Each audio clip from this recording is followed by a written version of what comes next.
So we are already into the chapter of chemical kinetics.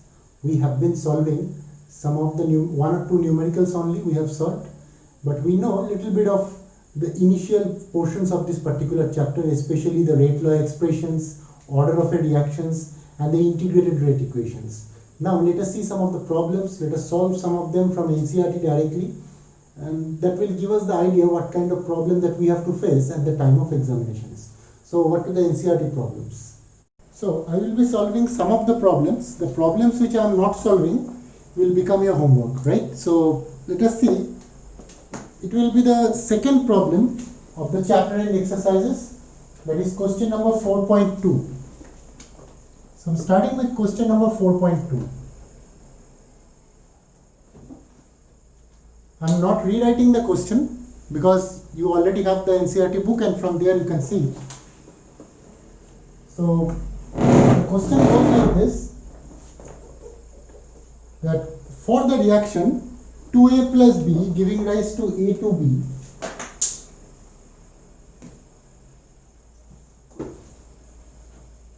the reaction is like this.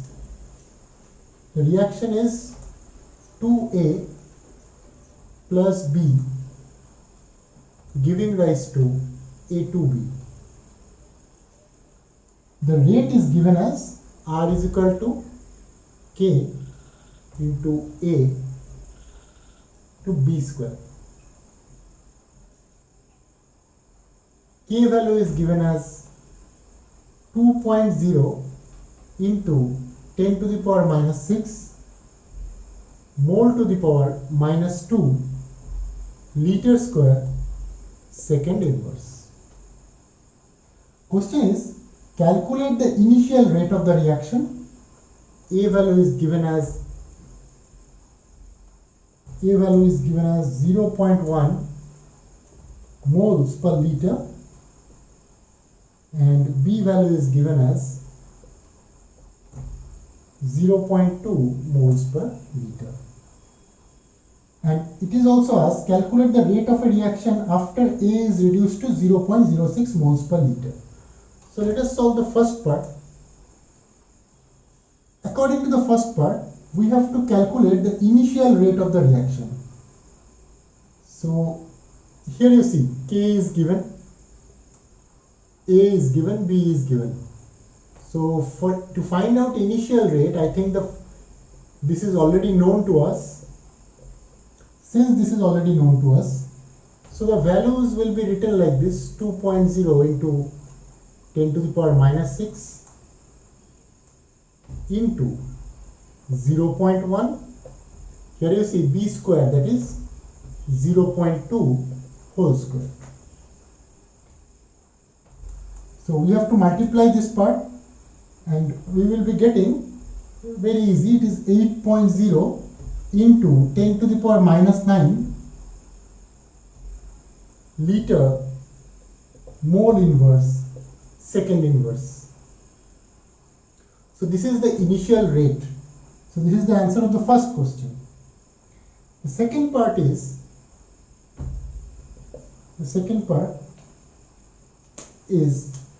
when A, calculate the rate of the reaction when A is reduced to 0.06 moles per liter.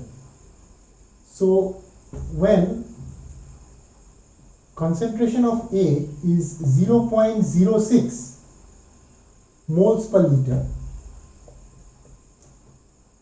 in that case, you see how much A has reacted.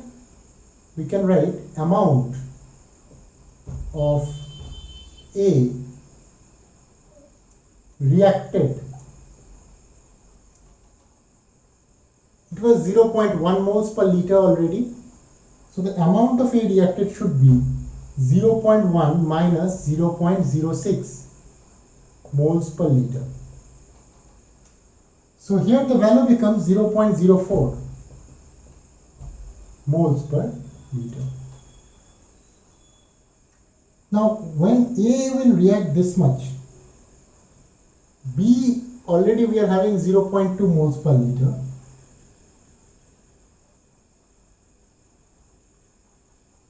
So now we have to find out that how much B will be reacted.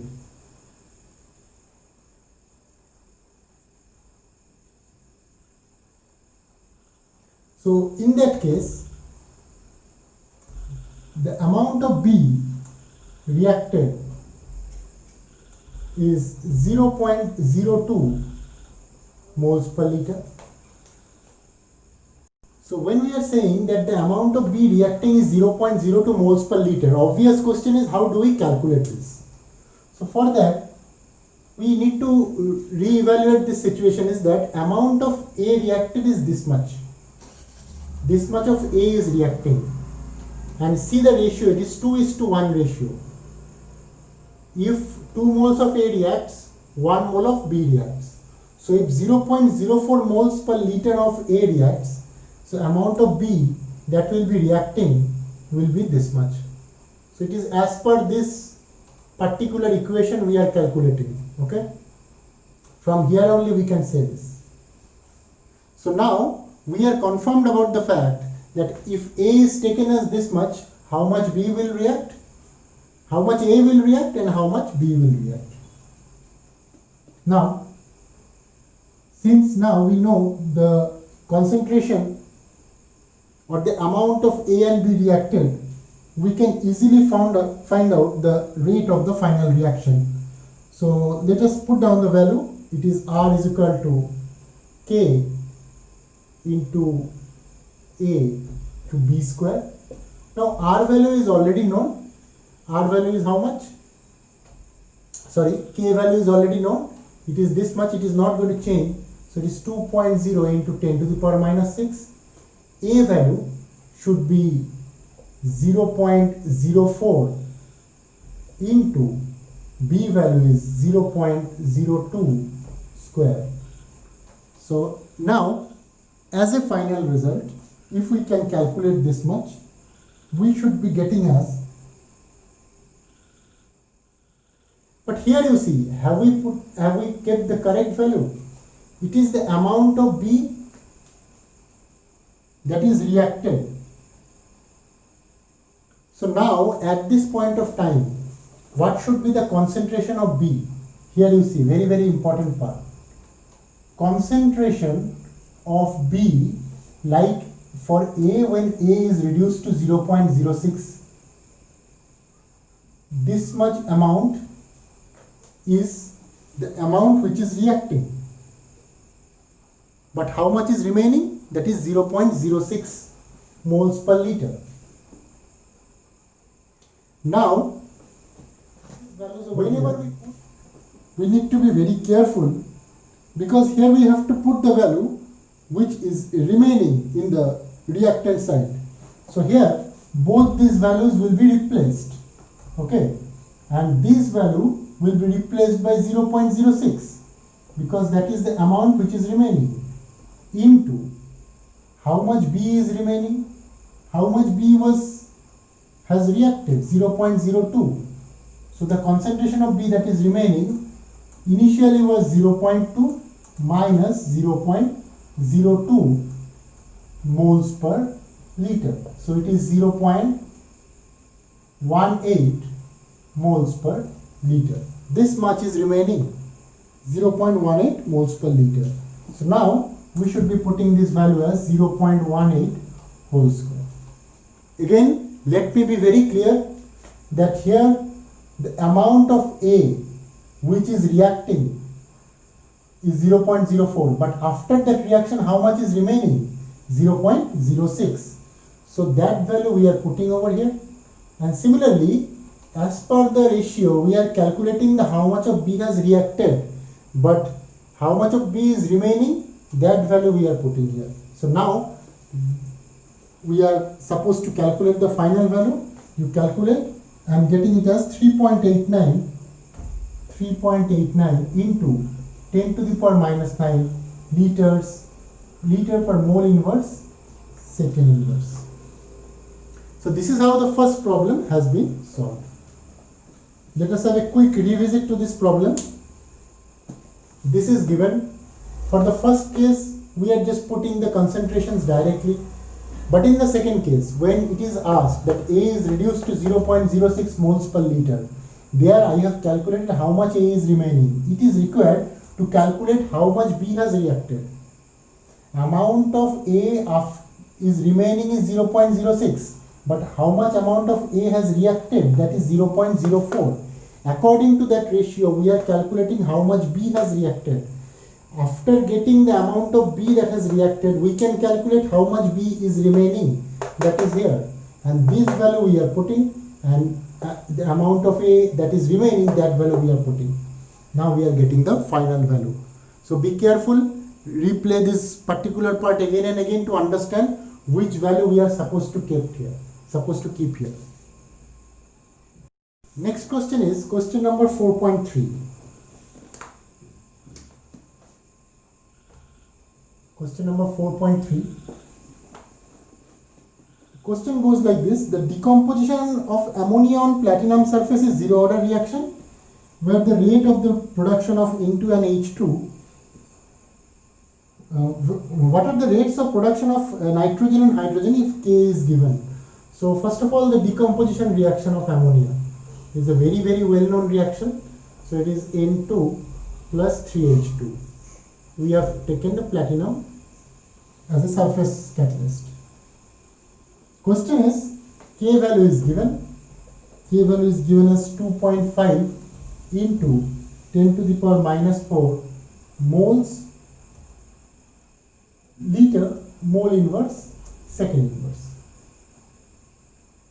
So from here we have to find out what are the rate of production of ammonia and nitrogen and hydrogen. So what are the rate of production of these two?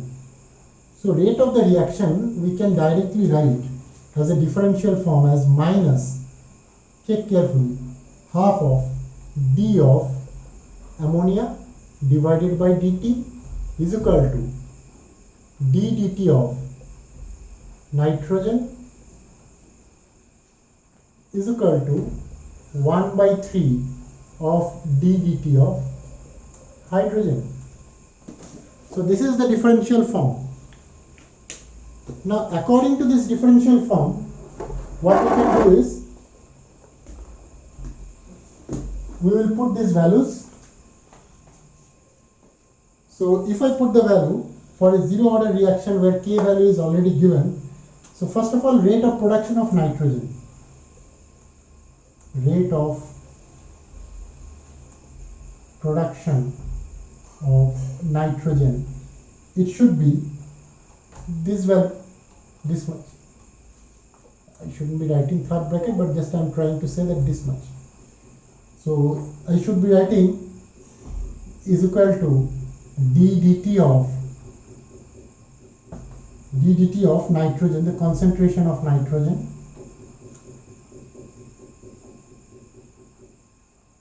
is equal to R. That means whatever is the value of R, that will be the rate of production of dt of nitrogen. And at the same point of time, we know that for a zero order reaction,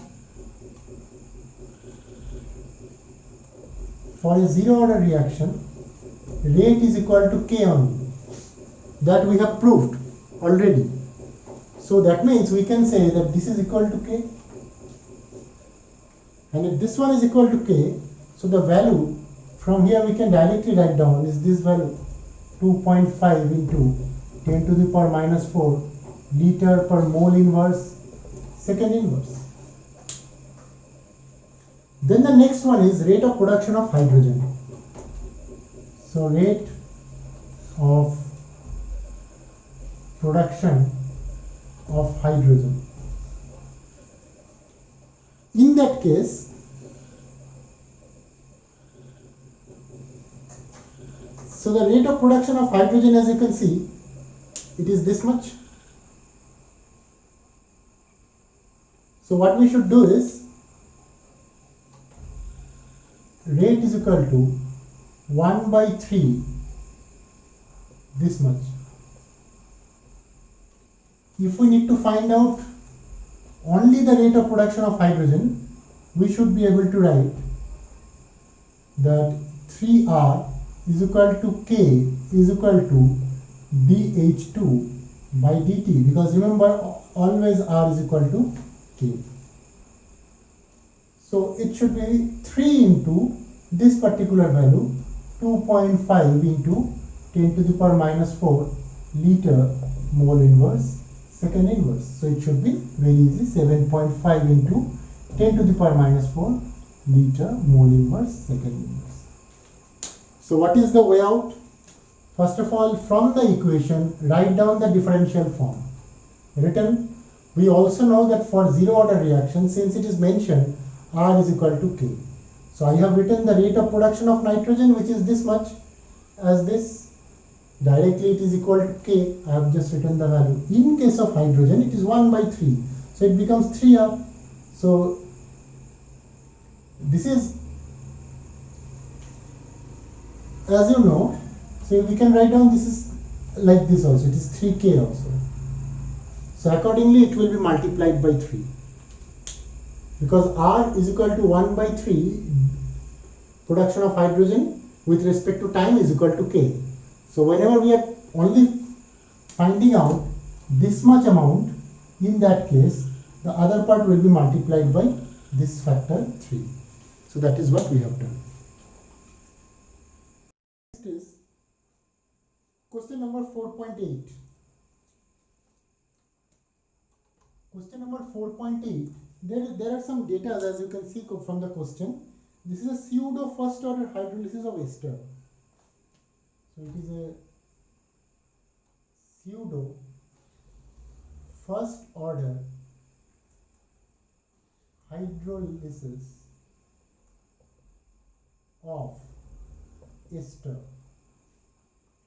Ester hydrolysis, by the way, is the breaking down of esters into alcohol and acid with the help of water, that we are going to read at class 12 organic part at the second half of this curriculum. Organic part we have not started yet, but see, some of the data were obtained. So I'm directly writing down those data because that will be required in order to solve it. Although it is there in the book, but I need to rewrite. So the data are like this: time and the concentration of ester. Here it is second inverse. Sorry, time is given in second only, and it is given in moles per liter. So this is the unit which is written. Okay, try to understand that in the bracket the unit values are given. So at 0 second it was 0.55. Then at 30 second it was 0.51. Then at 60 second it is 0.17. Then at 90 second it is 0.085. So these are the values. Question is, calculate the average rate of the reaction between the time interval of 30 to 60. So from 30 to 60 we have to calculate the time interval. So I will be writing R of average. We know it is the difference in the concentration. So I should be writing 0.17 minus 0.51. Sorry, this value is 3.1 actually.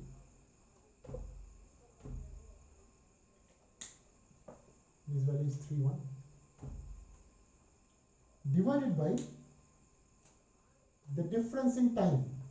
The difference in concentration divided by the differences in time. So it is 60 minus 30. So C2 minus C1 divided by T2 minus T1. So we are getting this value as 4.67 into 10 to the power minus 3. 4.67 into 10 to the power minus 3 second inverse. The second part suggests that calculate the pseudo first order rate constant for the hydrolysis of ester. So we have to find out the pseudo first order rate constant. Carefully see, for that what we have to do, at different time intervals we have to put down the value in the first order rate expression.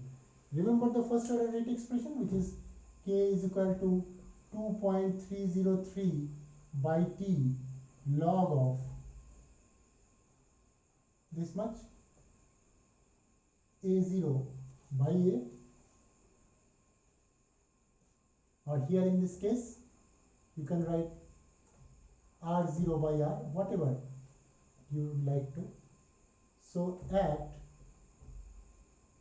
T is equal to 30, what happens is concentration of R is equal to 0.31 and concentration of R0 remains same always, it is 0.55. Now for the first case we should be writing K is equal to 2.303 by T log of, now here T value will be 30, log of R0 by R, so it is 0.55 divided by 0.31. This is the first. Simultaneously, I would like to say that at T is equal to 60 also, only the change, R0 will remain same, only the change will be the concentration of R, which is 0.17. So the value should be written as K is equal to 2.303 divided by 60 log of 0.55 divided by 0.17. Similarly, at, so this is the first type, this is the second case, and in the third case also, at T is equal to 90, the concentration of R will be 0.085. As a result, we could see the value of K should be 2.303 by, here it should be 90, log of 0.55 divided by 0.085. As a result, in the three cases, we will find out the value of K. So you should take the help of log table to calculate. I am not wasting that much of time. I have previously calculated it and it is coming out to be 1.91 here into 10 to the power minus 1.91 into 10 to the power minus 2 second inverse. Here it is 1.96 into 10 to the power minus 2 second inverse, and at last it is 2.07 into 10 to the power minus 2 second inverse. So what we could see is these three values. Here also and here also. Check, these values are more or less close to each other. What does it mean? That if I put these values in the first order rate equation, I will be getting constant value, more or less constant value, which means the value of K will be this one. Now these are little bit different values, these three different values. So what we can do is, we can simply take the value of K average, you calculate these three values and you will be getting, so you can just add these three. Suppose this is K1, this is K2, and suppose this is K3. So what you can do is K1 plus K2 plus K3 divided by 3. And you will be getting, at that point of time, the value that you should get is 1.98 into 10 to the power minus 2. 1.98 into 10 to the power minus 2 second inverse. So this is the final value. Alright. So I hope we have understood how to deal with this kind of situation. At different temperature, different time, we are putting the different concentration values, we are getting a result, and ultimately we are calculating the K average. If these values are not same, these values are very close to each other, so we can say it is obeying the first order kinetics. If this value is not same, then we have to put some other rate equation, which is either zero order or second order, in order to get a same K. because remember rate constants remains the same throughout, so it is almost a constant value. So in order to get the exact value we have taken the average at last.